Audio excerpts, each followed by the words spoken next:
My parents are missionaries. I grew up in India. Every 4 years, we'd come back to the States for a one-year furlough, but majority of my life was in India. As soon as I graduated high school, then I came straight to the university. Growing up, I had 6 sisters. I'm the only boy, so it was a no-brainer to choose an all-guys dorm because it was like a bunch of brothers that I never had, living with 24/7 in community and just growing as men. I knew that money would always be an issue, and so that was a trust thing every semester. And then it came to my first semester junior year, and I was going to be an RA in the dorm I loved with all those guys. And throughout that process, we realized this is how much money we're short. I cried a few times, just bummed out about the situation. The reality was, if I didn't have that money that I needed, I was gone. I could tell he was starting to get a little down during that week, and he was a part of the community. People knew that. He was an RA. He was recognized as someone who was a leader on campus, and so it would be taken away from the community for him to leave. I was like, guys, unless money just appears out of nowhere in the next like 24 to 30 hours, then I can't go to school here. And I was like, why not? Why not try? Like, we had a goal of 4,000. That's why I thought, people will give, and so I set up the Facebook event and said, hey, let's try to raise the funds, try to put my faith to practice. I told them, no, I don't want to ask people for money. I don't want to be in a spotlight as someone that they need to give to, They just want to take no for an answer, really.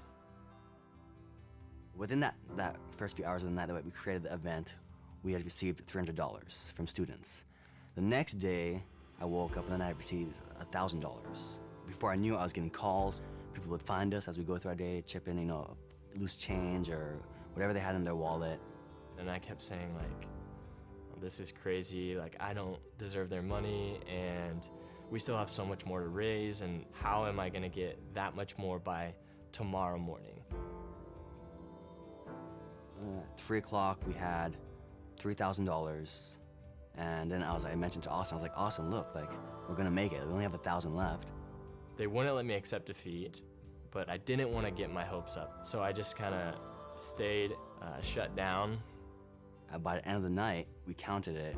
And we were sitting in my dorm room.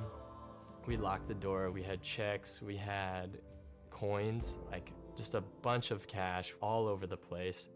And within the 24 hours, we raised that 4,000. We had completed our goal or our mission to keep Austin at Biola. I just sat there and I was just freaking out. I had no idea what to think. How do you even say thank you for stuff like that, I was super stoked. To be able to make a potential become a reality was very empowering to me. It made me feel like, hey, if I can do this, if I can make something that seems impossible, then what else can I do in life?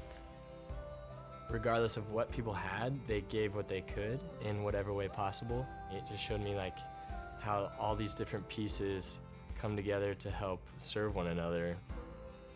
I've learned that it's critical to see opportunities wherever you go. I might not have been able to give my financial resources. I was able to offer an idea which sparked the campus. What's the next big thing that could change the world? Let's think outside the box. Let's try to make the impossible happen.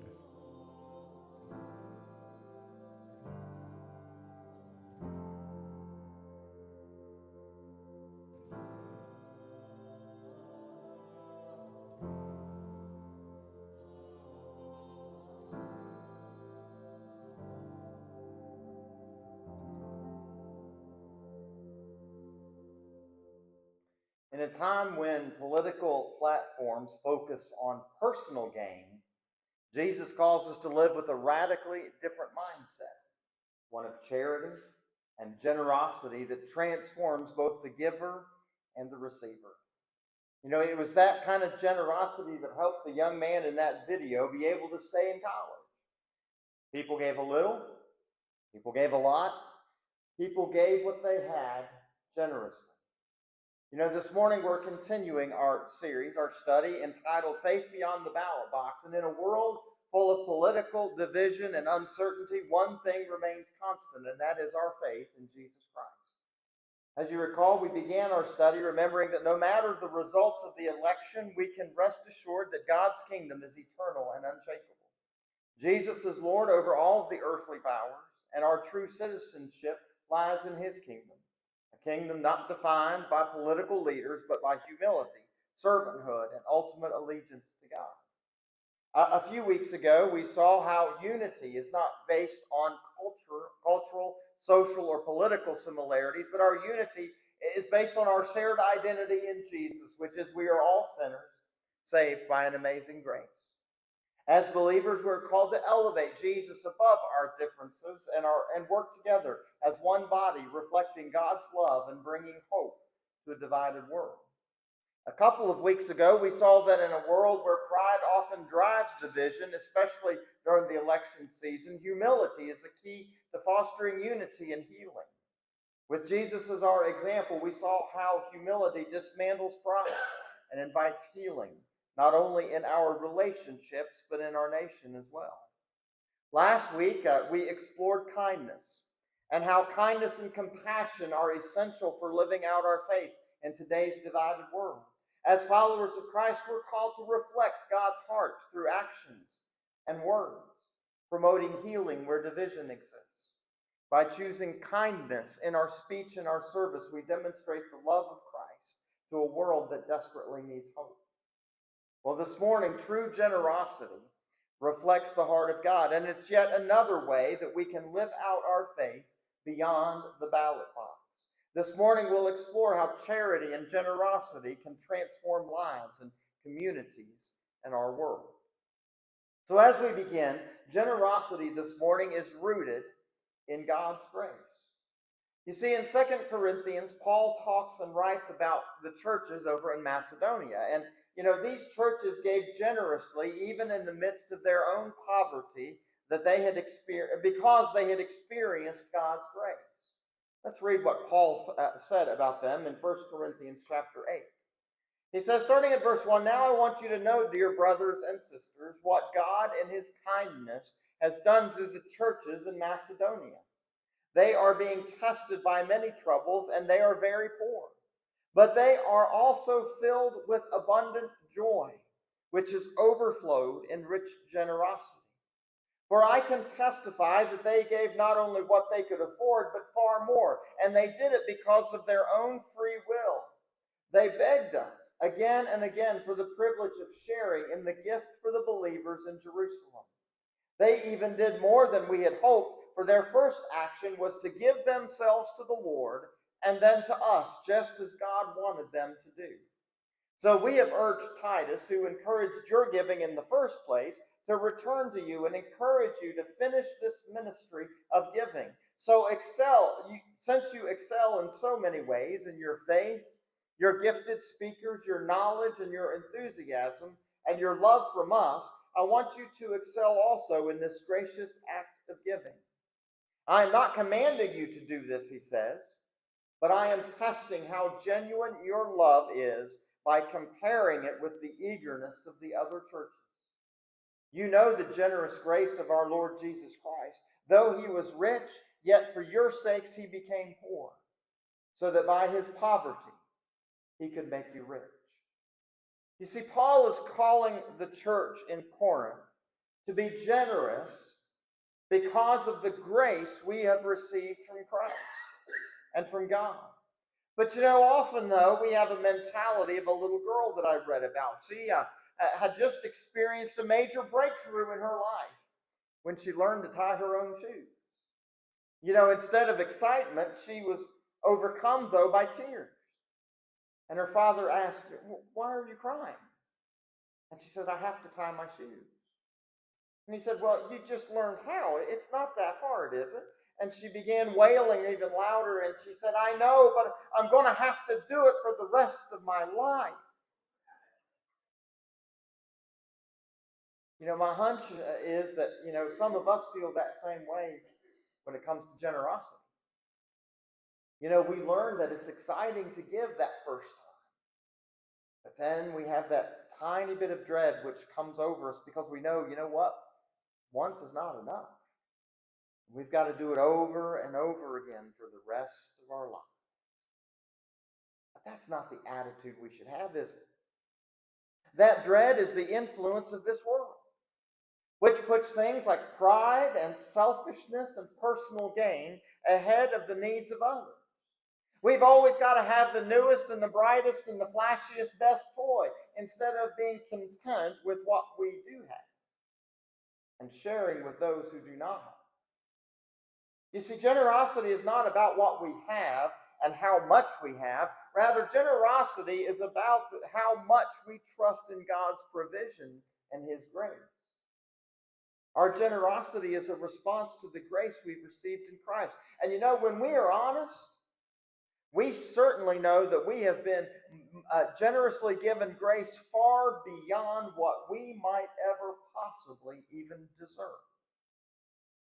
The story is told during World War II that a fellow by the name of Ernest Gordon was a prisoner on the Thailand border held by the Japanese with several hundred other prisoners. He didn't have a relationship with Jesus until he was put in what they called the death house, where prisoners who were sick and were ready to die were sent. Well, there in that death house, there is no hope. And so some friends ended up pulling him out of that house, and he began to recover from his illness. And after he recovered, he began to put his faith and trust in Jesus, and he gave his whole heart to God. Well, several months go by, and later an old friend of his named Dodger, who was also in this camp, and there was also was just months from dying, came over to visit Ernie. Dodger was very hopeless, very depressed. Ernie wanted to do something, wanted to do what he could to encourage him, and so he talked with him for a while. And as Dodger was getting ready to leave, Ernie had this feeling that he really hadn't helped him. And so he remembered that he had a novel that he had borrowed from another friend, and he asked Dodger. He said, "Do you have anything to read?" And so he was going to give him this book, and before he did, though, he took the few Thai bills, dollar bills that he had left, and he stuck them inside the pages of the novel, and he gave it to Dodger. Ernie gave courageously. He needed that money for the extra nourishment that in order to be able to gain his strength from the food that he needed in order to live. But instead, he chose to put himself in a place of depending upon God to supply for him. Folks, that's courageous giving. After Ernie gave him the book and the money to Dodger, Dodger became a new man. He only had a few months to live, but he somehow found the energy to volunteer in their makeshift hospital, helping the orderlies. He volunteered for the dirtiest job in the whole place, which was to collect the foul-smelling rags that the orderlies used to scrape off the skin ulcers of the dying patients.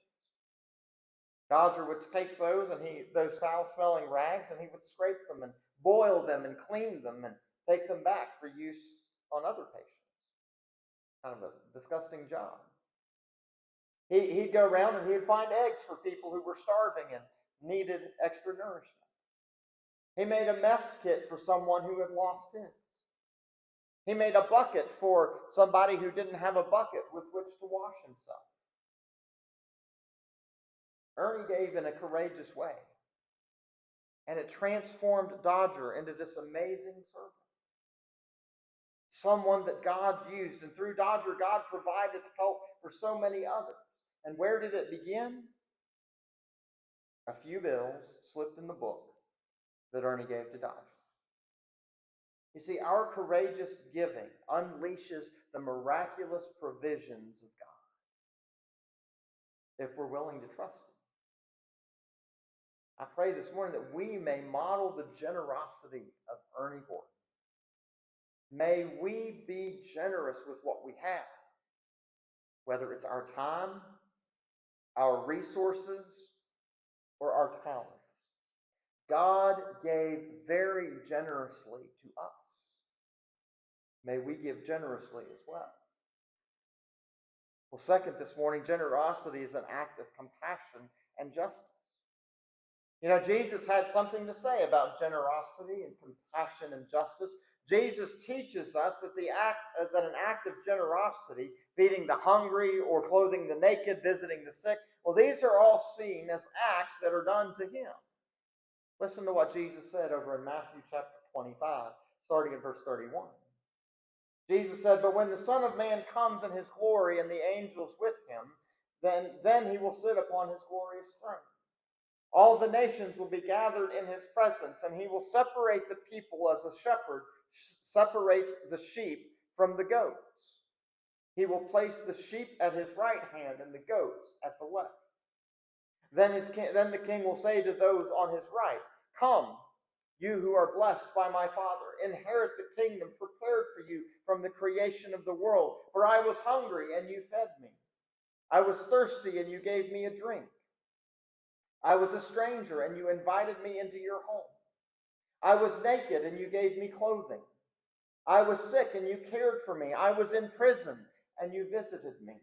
Then these righteous ones will reply, 'Lord, when did we ever see you hungry and feed you, or thirsty and give you something to drink, or a stranger and show you hospitality, or naked and give you clothing? When did we ever see you sick or in prison and visit you?' And the king will say this, 'I tell you the truth. When you did it to one of the least of these my brothers and sisters, you were doing it to me.' Well, the king will turn to those on the left, and he will say, 'Away with you, cursed ones, into the fire, eternal fire prepared for the devil and his demons. For I was hungry, and you did not feed me. I was thirsty, and you did not give me a drink. I was a stranger, and you did not invite me into your home. I was naked, and you did not give me clothing. I was sick and in prison, and you did not visit me.' And they will reply, 'Lord, well, when did we see you hungry or thirsty or a stranger or naked or sick or in prison and did not help you?' And he will answer, 'I tell you the truth. When you refused to help the least of these my brothers and sisters, you were refusing to help me.' And they will go away into eternal punishment, but the righteous will go into eternal life." You see this morning, our charity, our generosity with our time, with our help, with our care, is a form of compassion and justice. Not just charity for the sake of charity. And you know, it's kind of like one of the stories from Saul Ballot's collection of traditional Jewish tales. And the story goes like this, that in a small Jewish town in Russia, there's a rabbi who disappears every Friday morning for several hours. His devoted disciples boast that during those hours, their rabbi goes up to heaven and talks to God. Well, a stranger moves into the town, and he's skeptical about all of this, so he decides to check things out for himself, and he hides, and he watches what goes on, and he sees that the rabbi gets up in the morning and says his morning prayers, and then he gets dressed in peasant clothes. He grabs an axe and goes off into the woods, and he cuts firewood, which he then hauls to a shack on the outskirts of the village. There, an old woman and her sick son live. And he leaves them with the wood, enough for a week, and then he sneaks back home. Well, after having observed the rabbi's actions, the newcomer decides to stay in this village, and he becomes a disciple of this rabbi. And whenever he hears one of the villagers say, "On Friday morning our rabbi ascends all the way to heaven," the newcomer quietly adds, "if not higher." You see, when we care for those in need, it's like we're ascending to heaven and caring for God himself. We reflect God's compassion and his justice. Our generosity is not just about meeting the immediate needs, but it's about restoring dignity and serving others. It's about serving others as if we were serving Jesus Christ himself. You know, Jesus came to this world to serve us, to save us, to give his life for us. Frances Ridley Havergal was born in December of 1836 in Ashley, Worcestershire, England. She was a talented poet and musician. She was the youngest child of the Reverend William Henry Havergal, a minister in the Church of England. He was also a poet and a church musician. But in addition to her natural talents, Miss Havergal had a thorough training in linguistics and music. And although she was highly educated and cultured, she always maintained a simple faith and confidence in her Lord. As part of her education, she studied in Dusseldorf, Germany. In the art gallery there of that city hangs a famous painting by Sternberg. Ecce Homo is the name. A vivid portrayal of Christ wearing his crown of thorns before Pilate and a Jewish mob. Beneath the painting are these words: "This have I done for thee. What hast thou done for me?" Well, she visited the museum and saw the painting and was profoundly moved. After gazing for a considerable time at the painting, she took out a pencil and a scrap piece of paper and quickly drafted some stanzas for a hymn that we sing today. Later, when she was in her home in England, she pulled that note, that text out that she had hurriedly scribbled. She read it, and you know what? This just isn't good. Poetry just is not very good. So she tossed the paper into the wood stove. The paper, however, is said to have floated out of the flames and landed back on the floor, where it was later picked up by her father. He encouraged her to keep the words, and he composed the first tune, which we don't have today, for the text. But the words went like this: "I gave my life for thee. My precious blood I shed, that thou mightst ransomed be and quickened from the dead. I gave my life for thee. What hast thou given for me? I gave my life for thee. What hast thou given for me?" This morning, what can we give? How can we give? What opportunities do we have to give to those in need? How can our generosity go beyond just a single act and reflect God's heart for justice? Well, finally, this morning, generosity, I think, breaks the power of greed. In Proverbs 11, Solomon says this: "Give freely and become more wealthy. Be stingy and lose everything. The generous will prosper. Those who refresh others will themselves be refreshed." You see, Solomon is teaching us that generosity doesn't just bless others. It blesses the giver, and it breaks the power of greed in our hearts. Preacher A.W. Tozer once said, "I do not think I exaggerate when I say that some of us put our offering in the plate with a kind of triumphant bounce, as much as to say, 'There, now, God, you will feel better.'" He says, "I am obliged to tell you that God does not need anything that you have. He does not need a dime of your money. It is your own spiritual welfare at stake in such matters as these. You have the right to keep what you have all to yourself.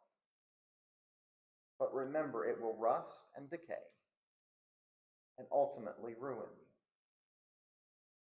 You see, being generosity is the antidote to the greed and the self-centeredness that dominates much of our world today, especially in the political realm. When we live generously, we model God's kingdom values, and we reject the notion that our security is in our wealth or our possessions.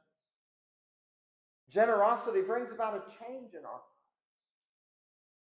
Generosity changes our lives and our hearts. It changes our attitudes. It's no longer about me, but about those around me. Generosity fosters gratitude in our hearts, and we begin to realize and recognize the blessings that we have instead of focusing on what we lack. Generosity strengthens our trust in God's provision. It shifts our reliance from material security to faith in God's care and guidance. Philip Yancey shares the following thoughts about a change that happens when we start being generous. And he writes this, and he says, I don't know what comes to your mind when you hear the word fat, but I have a good idea.